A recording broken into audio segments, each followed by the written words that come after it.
Vamos receber nessa noite o querido pastor Ítalo Fênix. Queridos, a paz do Senhor. Nós vamos, neste momento, receber o que Deus tem para nós. Primeiro livro de Samuel, capítulo de número 16.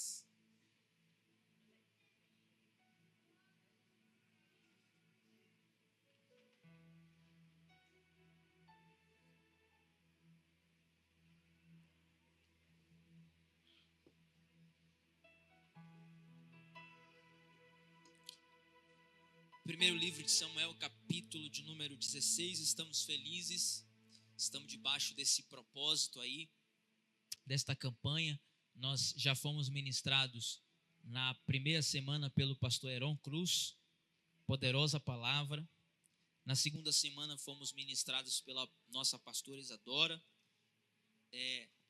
retrasada no caso. Na semana passada fomos ministrados pelo pastor Mateus Aguiar, e hoje coube-nos de trazer um pão do céu para os nossos corações.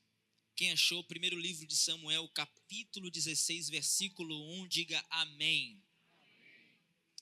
Diz assim: Então disse o Senhor a Samuel: Até quando terás dó de Saul, havendo-o eu rejeitado, para que não reine sobre Israel? Enche um chifre de azeite e vem. Enviar-te-ei a Jessé, o belemita, porque dentre os seus filhos me tenho provido de um rei. Porém disse Samuel: Como irei eu? Pois ouvindo-o Saul me matará. Então disse o Senhor: Toma uma bezerra das vacas em tuas mãos e dize: Vim para sacrificar ao Senhor.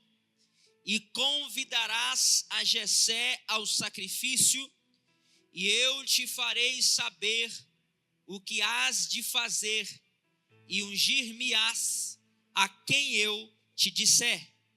Fez, pois, Samuel o que dissera o Senhor, e veio a Belém. Então os anciãos da cidade saíram ao encontro, tremendo, e disseram: De paz é a tua vinda? E disse ele: É de paz. Vim sacrificar ao Senhor. Santificai-vos e vinde comigo ao sacrifício.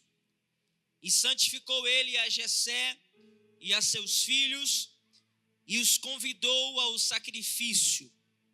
E sucedeu que, entrando eles, viu a Eliabe e disse: Certamente está perante o Senhor o seu ungido.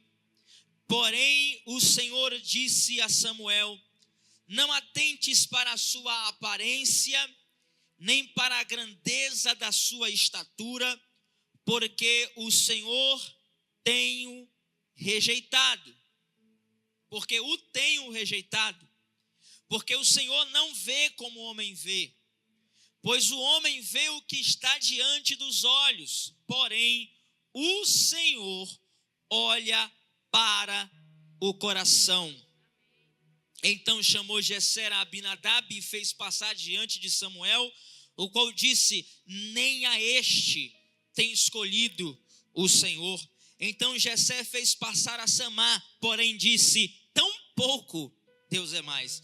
A este tem escolhido o Senhor. Assim fez passar Jessé a seus 7 filhos diante de Samuel. Porém Samuel disse a Jessé: O Senhor não tem escolhido a estes. Disse mais Samuel a Jessé: Acabaram-se os moços, e disse: Ainda falta o menor, que está apacentando as ovelhas. Disse, pois, Samuel a Jessé: manda chamá-lo, porquanto não nos assentaremos até que ele venha aqui. Então mandou chamá-lo e fê-lo entrar, e era ruivo e formoso de semblante e de boa presença. E disse o Senhor: levanta-te e unge-o, porque é este mesmo. Então Samuel tomou o chifre do azeite e ungiu-o no meio de seus irmãos. E desde aquele dia em diante, o Espírito do Senhor se apoderou de Davi. Então Samuel se levantou e voltou para Ramá. E você diz amém. Senhor, esta é a tua palavra, fala conosco, edifica-nos a corações desejosos para ouvir a tua palavra. Eu te peço, usa-me uma vez mais para lançar as sementes aos corações que é uma boa terra, que estão aqui para receber essas sementes. E que essas sementes gerem frutos em 30, 60 e 100 por um, para a glória do seu santo e poderoso nome. E todos que creem digam mais uma vez amém. Nós já temos sido ministrados desde a primeira semana do mês, tanto aqui como lá no Cabula. Eu ministrei essa palavra no culto de Santa Ceia, no domingo de manhã no Cabula, e o Senhor me trouxe essa palavra para ministrar hoje aqui. Eu vou começar aqui do final do meu sermão. Eu vou pedir a ajuda de Christian aí, ou quem tiver no slide para me ajudar. Nós tivemos 3 unções de Davi. A primeira unção está aqui situada no texto que nós acabamos de ler. 1 Samuel, capítulo 16, a partir do verso de número 1. A segunda unção foi feita e está em 2 Samuel, capítulo 2. Por favor, quem tiver, me ajuda. Segundo livro de Samuel, capítulo 2, versículo 1. Já apareceu aí? E houve em dias de Davi uma fome de 3 anos. Não, aí está 21. Isso. E sucedeu, depois disso, que Davi consultou ao Senhor, dizendo: subirei a alguma das cidades de Judá? E disse-lhe o Senhor: sobe. E disse Davi: para onde subirei? E disse: para Hebrom. E subiu Davi para lá, e também as suas 2 mulheres, Ainoã, a Jezreelita, e Abigail, a mulher de Nabal, o carmelita.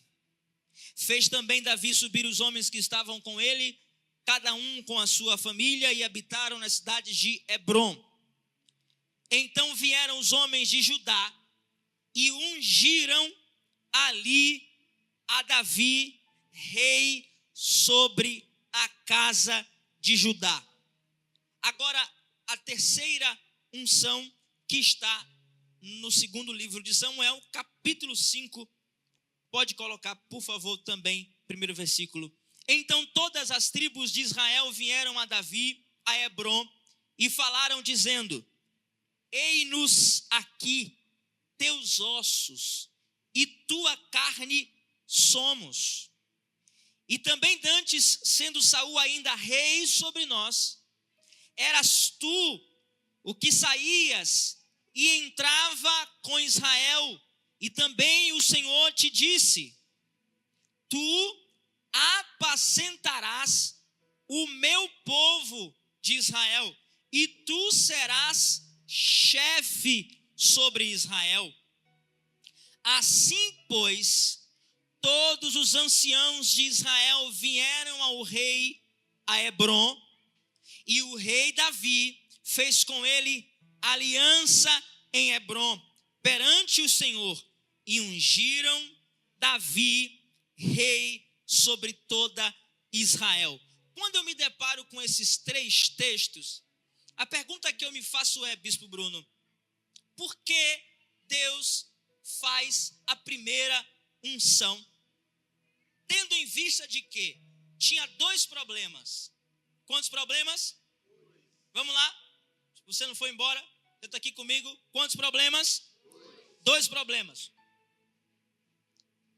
O primeiro problema, o menino não tinha capacidade física, não tinha maturidade física e ainda não tinha uma maturidade psicológica para se tornar um rei.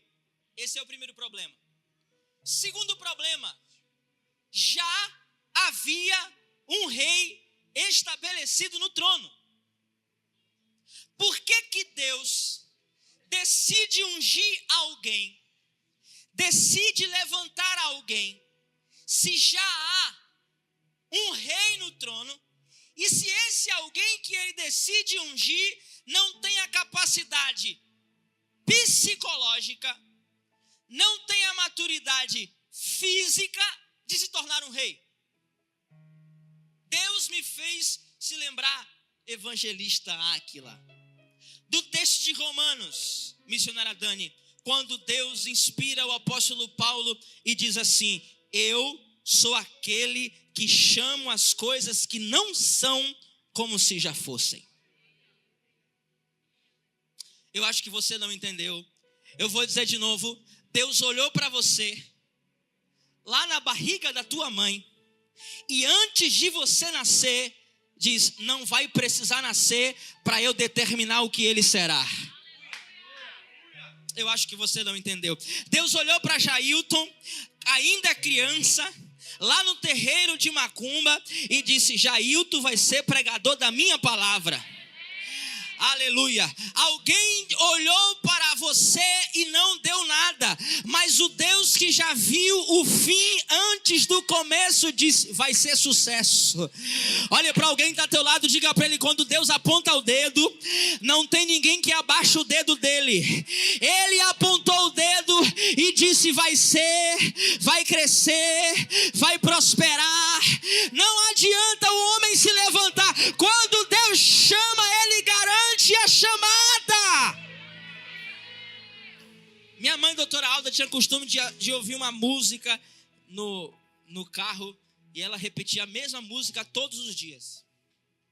E eu gravei. Se Deus falou, está falado, está sacramentado, é caso encerrado, fato consumado. Pode chamar juiz, doutor, delegado. Se o Senhor falou, meu irmão, está falado. Quem intervir pode ser fulminado. Deus é Deus e o resto é Baal, é diabo. Ele faz como quer. Ache ruim quem quiser, engula calado. Olha aqui para mim. Deus não está preocupado com a sua capacidade física. Deus não está preocupado se você tem habilidade ou não. É porque tem gente que diz assim, como Isaías, ou melhor, como Jeremias: ah, Senhor, eu não sei falar. Aí Deus disse: não diga isso não. Quem está chamando sou eu. Eu vou colocar as minhas palavras na sua boca. E quem disse que quem vai falar é tu? E quem disse que quem sustenta a sua chamada é você mesmo? Se é eu que estou chamando, é eu que vou dar habilidade.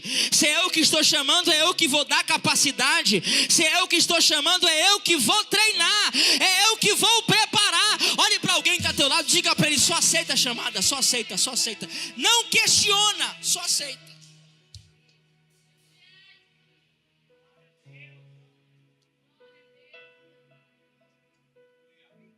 Eu me fiz essa pergunta, mas Deus me respondeu.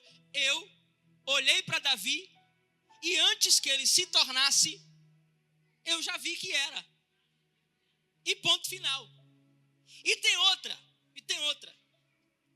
Quem quer ser o que Deus chamou para ser, diga glória a Deus. Pronto. Segura que lá vai. Aperta o cinto.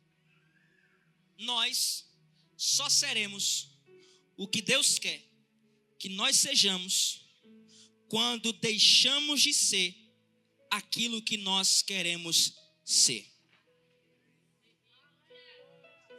Não tem espaço para duas coisas. Ou você é o que você quer ser, ou você é o que Deus quer que você seja?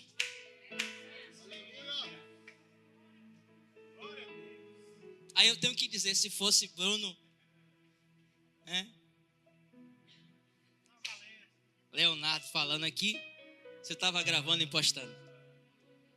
Eu vou dizer de novo, não tem como você ser o que Deus te chamou para ser, se você quer ser o que você quer ser. Deixa de ser o que você quer ser e seja quem Deus chamou você para ser.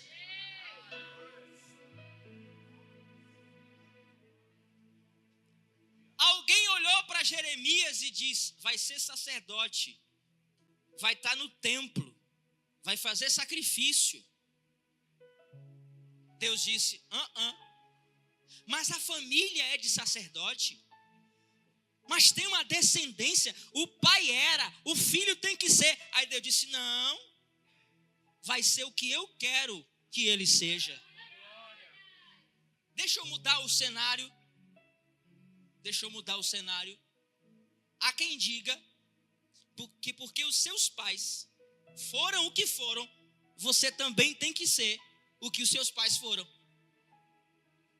Se eles foram viciados em cigarro, os filhos teriam de ser também fadados a ser viciados no cigarro. Se os pais foram ou tiveram um problema com prostituição, há quem diga que historicamente os filhos devam ser aquilo que os pais determinaram. Só que Deus me trouxe essa noite para dizer que essa maldição está sendo quebrada hoje. Aí eu vou dizer de novo, Deus me trouxe essa noite para dizer que a maldição está sendo quebrada hoje. Há uma unção sendo derramada sobre a sua cabeça. E Deus está dizendo, você vai ser o que eu disse que você vai ser. Você vai se tornar o que eu disse que você vai se tornar. Não adianta alguém da sua família, alguém da sua rua, alguém da sua parentela tentar desmotivar. Quando Deus chamou para ser, vai ser, ponto final.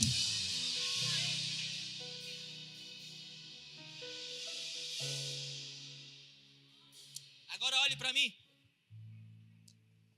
Deus não está preocupado com o que alguém está vendo sobre você. Deus não está preocupado com as percepções das pessoas.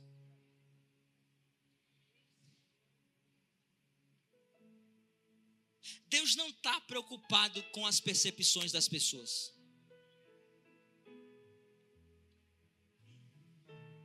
Deus está preocupado com o que Ele determinou.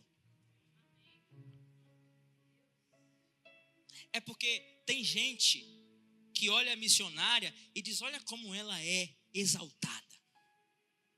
Olha como ela é tirada. Só que Deus não está preocupado com as percepções das pessoas em si. Porque Deus olhou para o seu coração e sabe quem você é de verdade. Foi isso que aconteceu aqui no capítulo 16. Samuel olhou para Eliabe e disse, esse daí. E Deus disse, não. Você está olhando a aparência, eu não estou preocupado com a aparência.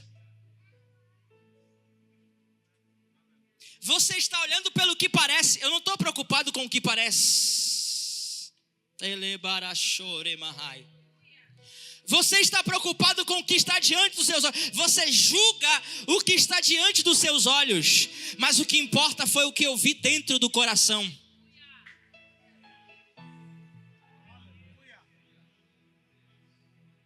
Olha, se Deus não está preocupado com as percepções das pessoas que estão em sua volta, quanto mais a sua percepção, ao seu respeito.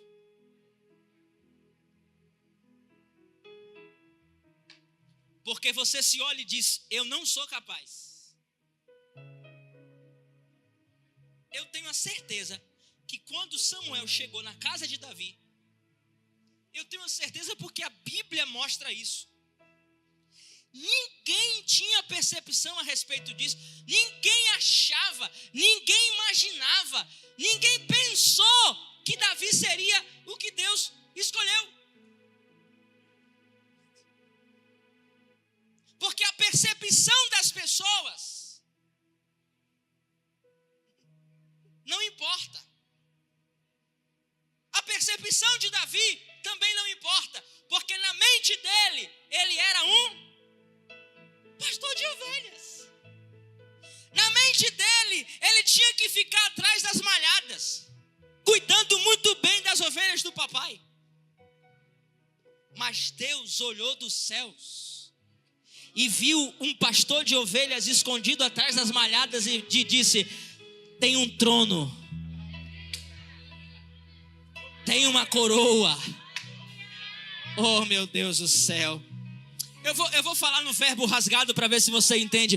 Deus olhou lá para a favela de onde você nasceu e disse: o lugar dela não é aí.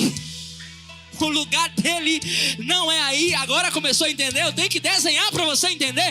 Deus me trouxe essa noite para dizer para você: o lugar onde você nasceu e cresceu não determina quem você será.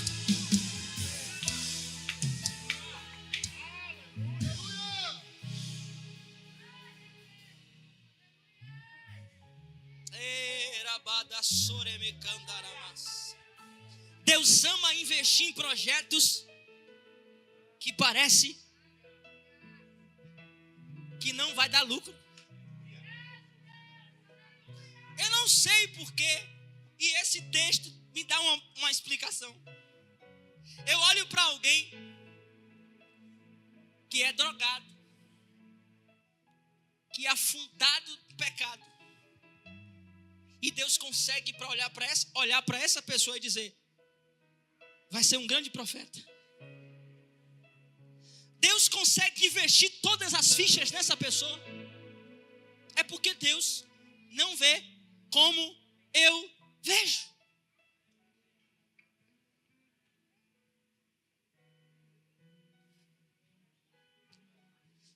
Você sabe por que tem muita gente paralisada no propósito que Deus estabeleceu? Por dois motivos. Primeiro, elas ficaram preocupadas com o que as pessoas pensavam a seu respeito. Segundo, a influência das pessoas, dos pensamentos das pessoas, causaram nela uma crença limitante. E ela se limitou. Alguém na infância disse: não vai dar certo, não vai dar para o que preste, vai dar errado, está fadado ao fracasso. E aquela palavra entrou na mente dela, e ela não consegue se desvencilhar desta palavra. Mas eu vim na qualidade de profeta de Deus essa noite. Eu quero ser profeta de Deus nessa noite. Todas as crenças limitantes que foram instaladas na sua consciência estão sendo canceladas agora em nome de Jesus. Em nome de Jesus. Eu quero que você levante as duas mãos agora. E você vai falar isso com autoridade. Com autoridade, diga: eu vou ser o que a Bíblia diz que eu serei. Diga de novo: eu vou ser o que a Bíblia diz que eu serei. Se você crê no que você está falando, dá para você dar um glória aí?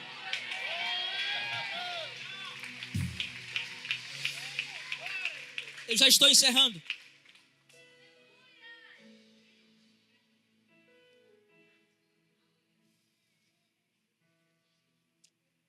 Deus é engraçado. Deus chama Abraão e diz assim: sai da tua terra, da tua parentela, da casa de teu pai, e vai para uma terra que eu te mostrarei. Aonde é que tem lógica isso, pastor Felipe? Ele sabe de onde está saindo, de onde tem que sair, mas não sabe para onde vai.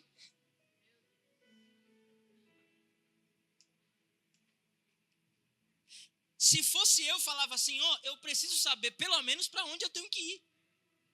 Deus disse, só sai. Aí no caminho, Deus revelou para ele que a primeira ordem que Deus tinha dado, ele não cumpriu. É por isso que Deus não fala tudo no início. Porque Deus disse, sai da tua terra, da tua parentela, da casa de teu pai. Mas ele leva Ló. E a Bíblia, é só você ler lá, Gênesis. A Bíblia faz questão, de forma irônica, o segredo da revelação está nos detalhes. De forma irônica, pelo menos por 3 vezes, o escritor diz, e Ló foi com ele. E Ló foi com ele. E Ló foi com ele. O escritor já estava escrevendo dizendo, ele saiu da família, mas levou a família com ele. Saiu do passado, mas levou o passado com ele. Saiu de onde Deus disse que era para sair, mas levou o lugar junto dentro dele. É porque Deus, primeiro, ele precisa tratar você por dentro. E parece que às vezes é uma maldade. Parece que ele diz assim, você vai ser. E você olha para a realidade e diz, como? Não parece a maldade? Eu ouvi as promessas quando eu tinha 10 anos, 9 anos. Você vai voar num pássaro de ferro. Eu não sabia nem o que era pássaro de ferro. Quanto mais, você vai voar num pássaro de ferro. Eu morava no inferninho de Marachá, Rondon. O irmão traficante, mãe morta, sem pai, sem destino, e Deus dizendo, você vai voar num pássaro de ferro.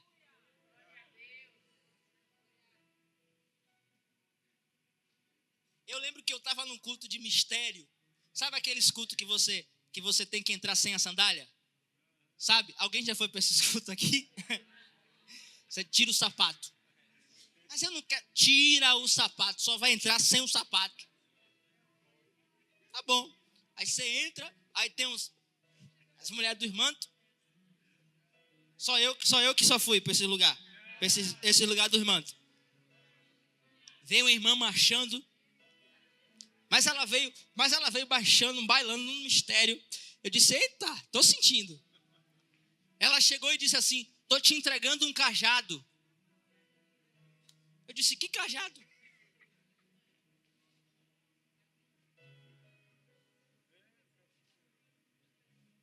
Doideira. E aí, vai passando 2, 3, 5 anos, 10 anos, e tudo aquilo que Deus tinha falado parece que não vai acontecer. Ou é só comigo? É só comigo isso? E não parece que é uma maldade? Parece que Deus colocou uma expectativa como se não fosse cumpri-la. Foi só uma expectativa.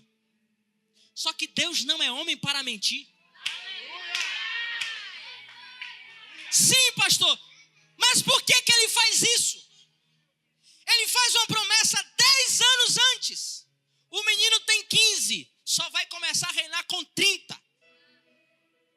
Por que tem que ser 15 anos antes? Não tinha que pelo menos ser 1 ano antes? Tem que ser 15 anos antes? É porque num caminho,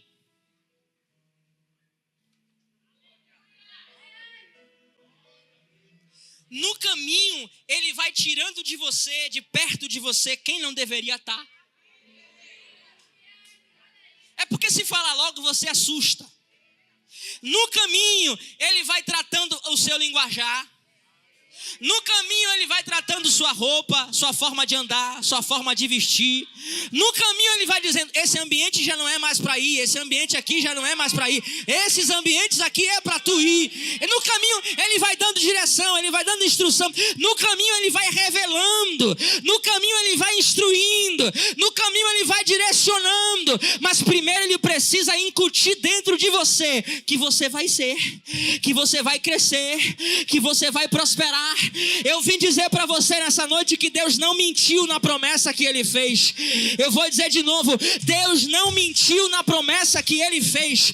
Se Ele disse que você vai ser, deixa Ele trabalhar dentro de você. Abrão até então sai. Quando ele chega, que rola um pega pra capar, os pastores de Ló luta com os pastores de Abrão. Ele diz, quer saber de uma? Tu vai para um lado, eu vou para o outro. A Bíblia diz que Abrão olhou para Ló e disse assim, você vai escolher para onde você quer ir. Quem era o mais velho? Quem era o mais velho? Quem tinha o poder de escolha?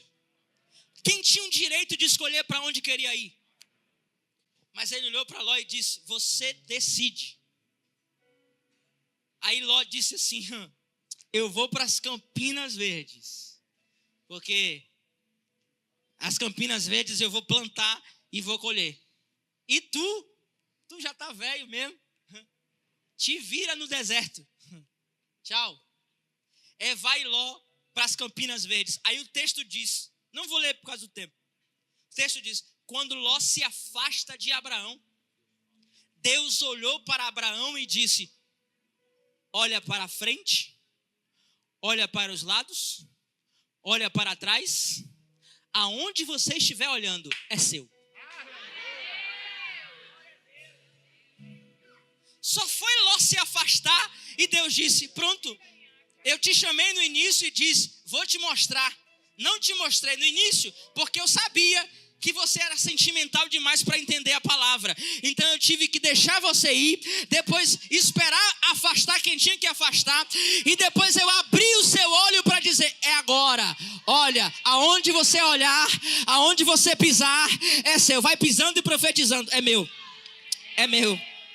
É meu, é meu, é meu, é meu, é meu, é meu. Olha, o varão tá cheio, é meu. Tem alguém aqui crendo nessa palavra? Você vai chegar naquela terra e vai pisar e vai dizer, é meu. Deus disse, é meu, é meu, é meu. Tem alguém para receber essa palavra? Dá aquele glória a Deus que o diabo não gosta, que ele fica com raiva. Fica de pé comigo, fica de pé comigo.